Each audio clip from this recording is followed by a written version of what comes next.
ಇವತ್ತು ಮಂಗಳವಾರ ರಾತ್ರಿ 8 ಗಂಟೆ ನಂತರ ಮಧ್ಯಪ್ರಾಚ್ಯದಲ್ಲಿ ಅಮೆರಿಕ ಹೇಳದಂತೆ ಭೀಕರವಾಗಿ ದಾಳಿಯನ್ನ ಮಾಡುತ್ತಾ ಅಂತೇಳಿ ಇಡೀ ಜಗತ್ತೇ ಎದುರು ನೋಡ್ತಾ ಇದೆ. ಮಧ್ಯಪ್ರಾಚ್ಯದಲ್ಲಿ 39ನೇ ದಿನದ ಯುದ್ಧ ಮುಂದುವರೆದಿದೆ. ಇರಾನ್ಗೆ ಟ್ರಂಪ್ ಫೈನಲ್ ವಾರ್ನಿಂಗ್ ಅನ್ನ ಕೊಟ್ಟಿದ್ದಾರೆ. ಇವತ್ತು ರಾತ್ರಿ 8 ಗಂಟೆ ತನಕ ಸಂಧಾನಕ್ಕೆ ಅವಕಾಶ. ಒಂದು ವೇಳೆ ಇರಾನ್ ಬಗ್ಗದೇ ಇದ್ರೆ, ಒಪ್ಪಂದಕ್ಕೆ ಬರದೇ ಇದ್ರೆ ಸರ್ವನಾಶದ ಎಚ್ಚರಿಕೆಯನ್ನ ಕೊಟ್ಟಿದ್ದಾರೆ. ಸಂಪೂರ್ಣವಾಗಿ ಇರಾನ್ ಅನ್ನ ನಾಶ ಮಾಡಲಾಗುತ್ತೆ, ನರಕ ದರ್ಶನ ಅಂತ ಹಿಂದೆ ಹೇಳಿದ್ರು. ಸೊ ಇವತ್ತು ನಾವು ಅದನ್ನು ತೋರಿಸ್ತೀವಿ 8 ಗಂಟೆ ನಂತರ ಅಂತ ಎಚ್ಚರಿಕೆಯನ್ನ ಕೊಟ್ಟಿದ್ದಾರೆ. ಸೇತುವೆ, ವಿದ್ಯುತ್ ಘಟಕಗಳನ್ನ ಟಾರ್ಗೆಟ್ ಮಾಡಲಾಗುತ್ತೆ, ದಾಳಿ ಮಾಡಬೇಕಾಗುತ್ತೆ ಅಂತ ಹೇಳಿ ಎಚ್ಚರಿಕೆ ಕೊಟ್ಟಿದ್ದಾರೆ. ಡೆಡ್ ಲೈನ್ ಮುಗಿದ ಮೇಲೆ ಬೇಡ್ಕೊಂಡ್ರು ನಾವು ಬಿಡಲ್ಲ, ಮೂಲ ಸೌಕರ್ಯಗಳ ಮೇಲೆ ದಾಳಿ ಆಗುತ್ತೆ ಅಂತ ಹೇಳಿ ಟ್ರಂಪ್ ಫೈನಲ್ ವಾರ್ನಿಂಗ್ ಅನ್ನ ಕೊಟ್ಟಿದ್ದಾರೆ. ಟ್ರಂಪ್ ಏನೇ ಡೆಡ್ ಲೈನ್ ಕೊಟ್ರು, ಏನ್ ದಾಳಿ ಮಾಡ್ತೀವಿ ಅಂತ ಹೇಳಿದ್ರು ಕೂಡ ಇರಾನ್ ಅದಕ್ಕೆ ಡೋಂಟ್ ಕೇರ್ ಅಂತಿದೆ. ಅವರೇ ಯುದ್ಧ ನಿಲ್ಲಿಸಬೇಕು ಅಂತ ಹೇಳಿ ಇರಾನ್ ಮತ್ತೊಮ್ಮೆ ಸಂದೇಶವನ್ನ ಕೊಟ್ಟಿದೆ ತನ್ನ ಮಧ್ಯವರ್ತಿಗಳ ಮುಖೇನ, ಪಾಕಿಸ್ತಾನದ ಮುಖೇನ. ಇವತ್ತು 8 ಗಂಟೆ ನಂತರ ಟ್ರಂಪ್ ಹೇಳದಂತೆ ನಡ್ಕೊಳ್ತಾರಾ? ಅಮೆರಿಕ ಭೀಕರ ದಾಳಿಗೆ ಸಿದ್ಧತೆಗಳನ್ನ ಮಾಡ್ಕೊಳ್ತಿದ್ಯಾ ಅಂತ ಹೇಳಿ ಒಂದ್ ಕಡೆ ಜಗತ್ತೇ ಆತಂಕದಲ್ಲಿದ್ರೆ, ಇನ್ನೊಂದ್ ಕಡೆ ಇರಾನ್ ಅವರೇ ಯುದ್ಧ ಆರಂಭ ಮಾಡಿದ್ದು, ಅವರೇ ನಿಲ್ಲಿಸಬೇಕು ಅಂತ ಹೇಳಿ ಪದೇ ಪದೇ ಹೇಳ್ತಾ ಇದೆ. ಅಂದ್ರೆ ಅಮೆರಿಕ ಏನ್ ವಾರ್ನಿಂಗ್ ಕೊಟ್ಟರು ಕೂಡ ಬಗ್ಗೋ ರೀತಿಯಲ್ಲಿ ಸದ್ಯಕ್ಕಂತೂ ಇರಾನ್ ಕಾಣಿಸ್ತಾ ಇಲ್ಲ. ಈ ಮಧ್ಯದಲ್ಲಿ ಮಾತುಕತೆಗಳು ಕೂಡ ಚಾಲ್ತಿಯಲ್ಲಿದೆ ಅಂತ ಒಂದಿಷ್ಟು ಮಾಹಿತಿಗಳಿದೆ, ಅದನ್ನ ಟ್ರಂಪ್ ಕೂಡ ಹೇಳ್ಕೊಂಡಿದ್ದಾರೆ. ಫಸ್ಟು ಹರ್ಮೂಜ್ ಅನ್ನ ರೀಓಪನ್ ಮಾಡಬೇಕು, ಅಂದ್ರೆ ಮಿತ್ರ ರಾಷ್ಟ್ರಗಳಿಗೆ ಏನ್ ಸಮಸ್ಯೆ ಆಗ್ತಾ ಇಲ್ಲ, ಆದ್ರೆ ಶತ್ರು ರಾಷ್ಟ್ರಗಳಿಗೆ ಇರಾನ್ ಸುತಾರಾಮ್ ಒಪ್ಕೊಳ್ತಾ ಇಲ್ಲ ಹರ್ಮೂಜ್ ರೀಓಪನ್ಗೆ. ಇನ್ನು ಇವತ್ತು ರಾತ್ರಿ 8 ಗಂಟೆ ನಂತರ ದಾಳಿ ಭೀಕರವಾಗಿರುತ್ತೆ. ಇರಾನ್ನ ಮೂಲ ಸೌಕರ್ಯದ ಮೇಲೆ ದಾಳಿ ಮಾಡ್ತೀವಿ ಅಂತ ಟ್ರಂಪ್ ಹೇಳಿದ್ರು, ಅದರಂತೆ ಪ್ಲಾನ್ ಆಗ್ತಿದೆ ಅಂತ ಮಾಹಿತಿ ಇದೆ. ಅಧ್ಯಕ್ಷ ಟ್ರಂಪ್ಗೆ ತಿರುಗೇಟನ್ನ ಇರಾನ್ ಪಡೆ ಕೊಡ್ತಾ ಇದೆ. ವಿದ್ಯುತ್ ಘಟಕದ ಬಳಿಯಲ್ಲಿ ಮಾನವ ಸರಪಳಿ ರಚನೆಗೆ ಕರೆಯನ್ನ ನೀಡಲಾಗಿದೆ. ಯುವ ಸಮೂಹಕ್ಕೆ ಕರೆ ಕೊಟ್ಟಿದ್ದಾರೆ ಇರಾನ್ನ ಅಧಿಕಾರಿಗಳು. ಸೇತುವೆಗಳ ಮೇಲೂ ಕೂಡ ಮಾನವ ಸರಪಳಿ ರಚನೆಗೆ ಸೂಚನೆಯನ್ನ ಕೊಟ್ಟಿದ್ದಾರೆ. ನಾವು ಈ ಮುಖೇನ ಪ್ರತಿಭಟನೆ ಮಾಡೋಣ, ಅದ್ ಹೆಂಗೆ ನಮ್ಮ ಮೂಲ ಸೌಕರ್ಯಗಳ ಮೇಲೆ ಮಾನವ ಸರಪಳಿ ಇದ್ದಂತ ಸಂದರ್ಭದಲ್ಲಿ ಅವ್ರು ಅಟ್ಯಾಕ್ ಮಾಡ್ತಾರೆ. ಸೊ ಬನ್ನಿ ಯುವಕರು, ಬನ್ನಿ ಮಾನವ ಸರಪಳಿ ನಿರ್ಮಿಸಿ. ಮೂಲ ಸೌಕರ್ಯ ಅಂತಂದ್ರೆ ಒಂದು ಸೇತುವೆಗಳನ್ನ ಟಾರ್ಗೆಟ್ ಮಾಡ್ತೀವಿ ಅಂತ ಹೇಳಿದ್ದಾರೆ. ಸೊ ಅಲ್ಲಿ ಬನ್ನಿ ಮಾನವ ಸರಪಳಿಯನ್ನ ನಿರ್ಮಿಸಿ. ಇನ್ನು ವಿದ್ಯುತ್ ಘಟಕಗಳನ್ನ ಟಾರ್ಗೆಟ್ ಮಾಡ್ತೀವಿ ಅಂತ ಹೇಳಿದ್ದಾರೆ, ಅಲ್ಲೂ ಬನ್ನಿ ಮಾನವ ಸರಪಳಿ ರಚನೆ ಮಾಡಿ ಅಂತ ಹೇಳಿ ಇರಾನ್ನ ಅಧಿಕಾರಿಗಳು ಈಗ ಕರೆಯನ್ನ ಕೊಟ್ಟಿದ್ದಾರೆ. ಯುವ ಸಮೂಹಕ್ಕೆ ಅಧಿಕಾರಿಗಳು ಈ ಕರೆಯನ್ನ ಕೊಟ್ಟಿರೋದು. ಒಂದ್ ಕಡೆ ಅಮೆರಿಕ ನಿಜಕ್ಕೂ ಹೇಳ್ದಂತೆ ನಡ್ಕೊಳ್ಳುತ್ತಾ ಅನ್ನುವಂತ ಒಂದು ಕುತೂಹಲ ಇದ್ರೆ, ಇನ್ನೊಂದು ಕಡೆ ಅದಕ್ಕೆ ಪ್ರತಿಯಾಗಿ ಒಂದ್ ವೇಳೆ ಇವ್ರು ದಾಳಿ ಮಾಡೋದೇ ಆದ್ರೆ ಅಮೆರಿಕ ಅದಕ್ಕೆ ಯಾವ ರೀತಿ ತಿರುಗೇಟನ್ನ ಕೊಡಬೇಕು ಅಂತ ಹೇಳಿ ಪ್ಲಾನ್ ಮಾಡ್ತಾ ಇದ್ದಾರೆ ಇರಾನ್ ಅಧಿಕಾರಿಗಳು. ಹಾಗಾಗಿ ಅಮೆರಿಕ ಎಲ್ಲೆಲ್ಲ ಟಾರ್ಗೆಟ್ ಮಾಡ್ತೀವಿ ಅಂತ ಹೇಳ್ಕೊಂಡಿದೆ ಅಲ್ಲೆಲ್ಲ ಯುವ ಸಮೂಹಕ್ಕೆ ಕರೆ ನೀಡಲಾಗಿದೆ. ಮಾನವ ಸರಪಳಿ ಅಲ್ಲಿ ಬಂದು ನಿರ್ಮಿಸಿ, ಅದ್ ಹೆಂಗೆ ಅಮೆರಿಕ ಅಟ್ಯಾಕ್ ಮಾಡುತ್ತೆ ಅವಾಗ ಅಂತ ನೋಡೋಣ ಅಂತ ಹೇಳ್ತಾ ನೀವೇ ಯುದ್ಧ ನಿಲ್ಲಿಸಿ ಅನ್ನೋ ಕಂಡೀಷನ್ ಅನ್ನು ಕೂಡ ಹಾಕಿದೆ. ಇನ್ನು ಇರಾನ್ ಮೇಲೆ ಅಮೆರಿಕ, ಇಸ್ರೇಲ್ ಭೀಕರವಾಗಿ ದಾಳಿಯನ್ನ ಮುಂದುವರೆಸಿವೆ. ಇರಾನ್ನ ಕರಾಜ್ನಲ್ಲಿ ಭಾರೀ ಸ್ಫೋಟಗಳ ಸದ್ದು ಕೇಳ್ತಾ ಇದೆ. ಟೆಹರಾನ್ ಮೇಲೇನೂ ಕೂಡ ಅಮೆರಿಕ ಮತ್ತಷ್ಟು ದಾಳಿಯನ್ನ ಮಾಡಿದೆ. ಮೆಹರಾಬಾದ್ ಏರ್ಪೋರ್ಟ್ ಬಳಿನೂ ಕೂಡ ದಾಳಿಯನ್ನ ಮಾಡಲಾಗಿದೆ. ಒಂದ್ ಕಡೆ ಡೆಡ್ ಲೈನ್, ಮತ್ತೊಂದ್ ಕಡೆ ಆಲ್ರೆಡಿ ತೀವ್ರ ಸ್ವರೂಪದ ದಾಳಿ ಇವತ್ತು 39ನೇ ದಿವಸ ನಡೀತಾ ಇದೆ. ಮೆಹರಾಬಾದ್ ಏರ್ಪೋರ್ಟ್ ಬಳಿನೂ ಕೂಡ ದಾಳಿಯಾಗಿದೆ. ಟೆಹರಾನ್ ಮೇಲೇನೂ ಕೂಡ ಅಮೆರಿಕ ಮತ್ತಷ್ಟು ದಾಳಿ ಮಾಡಿದೆ. ಕರಾಜ್ನಲ್ಲೂ ಕೂಡ ಭಾರೀ ಸ್ಫೋಟಗಳ ಸದ್ದು ಕೇಳಿಬರ್ತಾ ಇದೆ. ಒಂದ್ ಕಡೆ ಸಂಧಾನದ ಬಗ್ಗೆನೂ ಮಾತುಕತೆಗಳು ನಡೀತಾ ಇದ್ರೆ, ಟಾರ್ಗೆಟ್ ಅಂದ್ರೆ 8 ಗಂಟೆ ತನಕ ನಿಮಗೆ ಸಮಯ, ಆಮೇಲೆ ನೀವು ಬೇಡ್ಕೊಂಡ್ರು ನಾವೇನು ಮಾಡೋಕ್ಕಾಗಲ್ಲ, ನಾವೇನು ನಿಮಗೆ ವಾರ್ನಿಂಗ್ ಕೊಟ್ಟಿದ್ವಿ ಮೂಲ ಸೌಕರ್ಯಗಳನ್ನ ಅಟ್ಯಾಕ್ ಮಾಡ್ತೀವಿ ಅಂತ, ಅದಂತೂ ನಾವು ಮಾಡೇ ಮಾಡ್ತೀವಿ, ಆ ದಾಳಿಯನ್ನ ಮುಂದುವರಿಸ್ತೀವಿ ಅಂತ ಹೇಳೋದ್ರ ಜೊತೆಯಲ್ಲಿ ಈಗ ಯುದ್ಧ ಆರಂಭ ಆದಾಗಿನಿಂದ ದಾಳಿ ಪ್ರತಿದಾಳಿ ಅಂತೂ ನಿಂತಿಲ್ಲ. ಇವತ್ತು 39ನೇ ದಿವಸ. ಒಂದ್ ಕಡೆ ಕದನ ವಿರಾಮ ಚರ್ಚೆ ನಡೀತಾ ಇದೆ, ಇನ್ನೊಂದ್ ಕಡೆ ದಾಳಿ ಯಥಾಪ್ರಕಾರವಾಗಿ ಯುದ್ಧದಲ್ಲಿ ಮುಂದುವರೆದಿದೆ. ಅಮೆರಿಕ, ಇಸ್ರೇಲ್ ಸೇರಿ ಇರಾನ್ ಮೇಲೆ ಭೀಕರವಾಗಿ ದಾಳಿಯನ್ನ ಮಾಡ್ತಾ ಇದೆ. ಇರಾನ್ನ ಕರಾಜ್ನಲ್ಲಿ ಭಾರೀ ಸ್ಫೋಟದ ಸದ್ದು ಕೇಳಿಬಂದಿದೆ.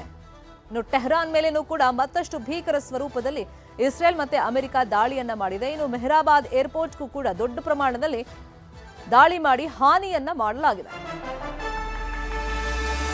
ಇರಾನ್ನಲ್ಲಿ ಯುರೇನಿಯಂ ವಶಕ್ಕೆ ಅಮೆರಿಕ ಪ್ರಯತ್ನ ಪಡ್ತಾ, ಪೈಲಟ್ಗಳ ರಕ್ಷಣೆ ನೆಪದಲ್ಲಿ ಯುರೇನಿಯಂ ವಶಕ್ಕೆ ಪ್ರಯತ್ನ ಪಟ್ಟಿದೆ ಅಂತ ಹೇಳಲಾಗ್ತಾ ಇದೆ. ಪೈಲಟ್ ರಕ್ಷಣೆಗೆ ಅಮೆರಿಕ ಬಳಸಿದ್ದು 171 ಯುದ್ಧ ವಿಮಾನ. 171 ಯುದ್ಧ ವಿಮಾನ ಬಳಸಿ ಯುರೇನಿಯಂ ಕಳವಿಗೆ ಪ್ರಯತ್ನ ಪಟ್ಟಿದೆ ಅಂತೇಳಿ ಈಗ ಚರ್ಚೆಗಳು ನಡೀತಾ ಇದೆ. ಯುರೇನಿಯಂ ಕಳವು ಬಗ್ಗೆ ಅಮೆರಿಕ ವಿರುದ್ಧ ಇರಾನ್ ಆರೋಪವನ್ನ ಮಾಡ್ತಾ ಇದೆ. ಅಮೆರಿಕ ಸಂಚು ಬಯಲಾದಾಗ C-130 ವಿಮಾನಗಳಿಗೆ ಬೆಂಕಿಯನ್ನು ಹಚ್ಚಲಾಗಿದೆ. ಇರಾನ್ ವಿದೇಶಾಂಗ ಸಚಿವಾಲಯದ ಮುಖ್ಯ ವಕ್ತಾರ ಈ ಆರೋಪವನ್ನ ಮಾಡಿದ್ದಾರೆ. ಅಮೆರಿಕ ಯುರೇನಿಯಂ ಕಳುವಿಗೆ ಪ್ರಯತ್ನವನ್ನ ಪಟ್ಟು ತನ್ನ ದೇಶದ ಪೈಲಟ್ ರಕ್ಷಣೆ ನೆಪದಲ್ಲಿ ಯುರೇನಿಯಂ ವಶಕ್ಕೆ ಅಮೆರಿಕ ಪ್ರಯತ್ನ ಪಟ್ಟಿದೆ ಅಂತ ಹೇಳಿ ಇರಾನ್ ಈಗ ಹೊಸ ಆರೋಪವನ್ನ ಮಾಡಿದೆ.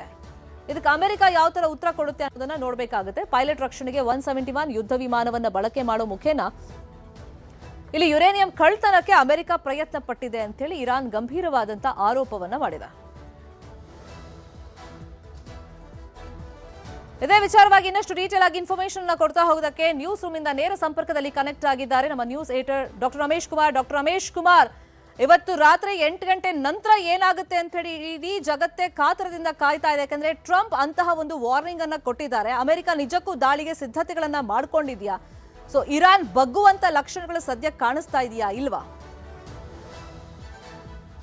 ಶರ್ಮಿತಾ, 3 ಡೆಡ್ಲೈನ್ ಆಗಿದೆ. ಈ ಡೆಡ್ಲೈನ್ ಆಲ್ಮೋಸ್ಟ್ ಆಲ್ ಫೈನಲ್ ಅನ್ಸುತ್ತೆ. ಯಾಕೆಂದ್ರೆ 3 ಸಲ ಟ್ರಂಪ್ ಟೈಮ್ ಬೈಯಿಂಗ್ ಮಾಡಿದ್ದಾರೆ, ಅಂದ್ರೆ ಕಾದು ನೋಡುವ ತಂತ್ರಕ್ಕೆ ಹೋಗಿದ್ದಾರೆ. ಆದ್ರೆ ಕೂಡ ಬಗ್ಗುವಂತ ಲಕ್ಷಣ ಕಾಣಿಸ್ತಿಲ್ಲ. ಸೊ ಇವತ್ತು ರಾತ್ರಿ ನಮ್ಮ ಭಾರತೀಯ ಕಾಲಮಾನದ ಪ್ರಕಾರ 9:30ಗೆ ಡೆಡ್ಲೈನ್ ಫಿನಿಶ್ ಆಗುತ್ತೆ. ಸೊ ನಿನ್ನೆ ಟ್ರಂಪ್ ಮಾತಾಡೋದು 83 ನಿಮಿಷ, ಹತ್ತತ್ರ 1.5 ಗಂಟೆ ಮಾತಾಡಿದ್ದಾರೆ. ಇರಾನ್ ಮೇಲೆ ಯಾವ ರೀತಿ ಎಲ್ಲ ನಾವು ದಾಳಿ ಮಾಡ್ತೀವಿ, ಅವರು ನಮ್ಮ ಕಂಡೀಷನ್ಗೆ ಒಪ್ಪದೆ ಹೋದ್ರೆ ಅಥವಾ ಯುದ್ಧವನ್ನು ನಿಲ್ಲಿಸದೆ ಹೋದ್ರೆ, ಹರ್ಮುಜನ್ನು ಓಪನ್ ಮಾಡದೆ ಹೋದ್ರೆ, ಮತ್ತು ಏನು ಫ್ರಾಕ್ಸಿ ವಾರ್ ಮಾಡ್ತಾ ಇದ್ದಾರೆ, ಟೆರರಿಸ್ಟ್ಗಳನ್ನ ಯೂಸ್ ಮಾಡಿ, ಹಿಜ್ಬುಲ್ಲಾ ಇರ್ಬೋದು, ಹೌತಿ ಇರ್ಬೋದು, ಉಗ್ರನ್ನ ಯೂಸ್ ಮಾಡಿ ಫ್ರಾಕ್ಸಿ ವಾರ್ ಮಾಡ್ತಾ ಇದ್ದಾರೆ. ಇದನ್ನೆಲ್ಲ ನಿಲ್ಲಿಸದೆ ಹೋದ್ರೆ ಖಂಡಿತ ನಾವು ಬಿಡಲ್ಲ ಅಂತ ಡೆಡ್ಲೈನ್ ಕೊಟ್ಟಿರೋದು. 9:30ಗೆ ಆಲ್ಮೋಸ್ಟ್ ಆಲ್ ಯುದ್ಧ ಶುರುವಾಗೋಂಥ ಚಾನ್ಸಸ್ ಇದೆ, ಇರಾನ್ ಇನ್ ಕೇಸ್ ಏನಾದ್ರು ಒಪ್ಪದೆ ಹೋದರೆ. ಸೊ ರಾತ್ರಿವರೆಗೂ ಪಾಕಿಸ್ತಾನ, ಟರ್ಕಿ ಮತ್ತು ಈಜಿಪ್ಟ್ ಸಂಧಾನದ ಪ್ರಯತ್ನವಾಗಿ ಸಾಕಷ್ಟು ಮಾತುಕತೆ ನಡೆಸ್ತಾ ಇದ್ದಾವೆ. ಆದರೆ ಅದೆಲ್ಲೋ ಒಂದು ರೀತಿ ಸಕ್ಸಸ್ ಆಗೋ ಥರ ಕಾಣಲ್ಲ. ಯಾಕೆಂದರೆ ನೋಡಿ, ಇಲ್ಲಿ ಅಮೆರಿಕಾದ ಇತಿಹಾಸವನ್ನು ಗಮನಿಸ್ಬೇಕು ನಾವು. ಟ್ರಂಪನ್ನು ಹೊರಗಿಟ್ಟು ಅಮೆರಿಕ ಅಂತ ಒಂದು ದೇಶವನ್ನು ಗಮನಿಸಿದಾಗ ಅಮೆರಿಕ ಇತಿಹಾಸದಲ್ಲಿ ಯಾವುದೇ ಯುದ್ಧಗಳಲ್ಲಿ 16 ಯುದ್ಧಗಳನ್ನು ಮಾಡಿದೆ, ಯಾವುದೇ ಯುದ್ಧಗಳನ್ನು ಸೋತಿರ್ತಕ್ಕಂಥದ್ದಿಲ್ಲ. ಫಸ್ಟ್ ವರ್ಲ್ಡ್ ವಾರ್ ಇರ್ಬೋದು, ಸೆಕೆಂಡ್ ವರ್ಲ್ಡ್ ವಾರ್ ಇರ್ಬೋದು, ತನ್ನ ಮಿತ್ರ ರಾಷ್ಟ್ರಗಳ ಜೊತೆ ನಿಂತು ಅಮೆರಿಕ ಗೆದ್ದಿದೆ. ಮೆಕ್ಸಿಕೋವನ್ನು ಗೆದ್ದಿದೆ, ವಿಯೆಟ್ನಾಮನ್ನು ಗೆದ್ದಿದೆ, ಮತ್ತು ಮಧ್ಯಪ್ರಾಚ್ಯದಲ್ಲಿ ಲಿಬಿಯಾ, ಸಿರಿಯಾ ಮತ್ತು ಅಫ್ಘಾನಿಸ್ತಾನ, ಪಾಕಿಸ್ತಾನ ಈ ಥರದಲ್ಲ ಎಲ್ಲೆಲ್ಲಿ ಟೆರರಿಸ್ಟ್ ಪ್ರಾಕ್ಸಿ ವಾರ್ಗಳು ನಡೀತಿದೆ, ಸಾಕಷ್ಟು ಉಗ್ರನ ಮಟ್ಟ ಹಾಕುವಂತಲ್ಲಿ ಸುಮಾರು 16 ದಶಕ ಕಾಲ ಯುದ್ಧವನ್ನು, ಅಮೆರಿಕಕ್ಕೆ ಯುದ್ಧ ಅನ್ನೋದು ಹೊಸ್ತಲ್ಲ, ಯುದ್ಧಗಳು ನೋಡ್ಕೊಂತಾನೆ ಬಂದಿದೆ. ಸೊ ಮೊನ್ನೆ ನಾವು ವೆನೆಜುವೆಲಾ ಗಮನಿಸ್ಬೋದು. ಅಲ್ಲಿನ ಅಧ್ಯಕ್ಷರನ್ನ ಅವರು ರಾತ್ರಿ ಫ್ಲೈಟಲ್ಲಿ ಬಂದು ಕಿಡ್ನಾಪ್ ಮಾಡಿ ಎತ್ಕೊಂಡೋಗಿ ಹೋಸ್ಟೇಜ್ ಆಗಿಟ್ಟಿದ್ದಾರೆ. ಅಂದರೆ ಅಮೆರಿಕಕ್ಕೆ ಯುದ್ಧ ಹೊಸದಲ್ಲ, ಅಂದರೆ ಅದರ ಮಿಲಿಟರಿ ಪವರ್ ಅಂತದಿದೆ. ಹಾಗಾಗಿ ಇದು ಟೈಮ್ ಬೈಯಿಂಗ್ ಮಾಡಿದರೆ ಎಲ್ಲೋ ಒಂದು ಕಡೆ ಟ್ರಂಪ್ ಇದನ್ನು ಟೈಮ್ ಕೊಟ್ಟು ನೋಡಿದ್ದಾರೆ. ಇರಾನ್ ಇನ್ ಕೇಸ್ ಏನಾದರೂ ಬಗ್ಗಿಲ್ಲ ಅಂದರೆ ಅವ್ರು ಏನು ನಿನ್ನೆ ವಾರ್ ಮಾಡಿದ್ರು, ನಾವು ಪರಮಾಣು ಘಟಕಗಳನ್ನು ಮತ್ತು ಪ್ಲಾಂಟ್ಗಳನ್ನೆಲ್ಲ ನಾವು ಹೊಡೆದಾಕ್ತೀವಿ ಮತ್ತೆ ಅಂತ.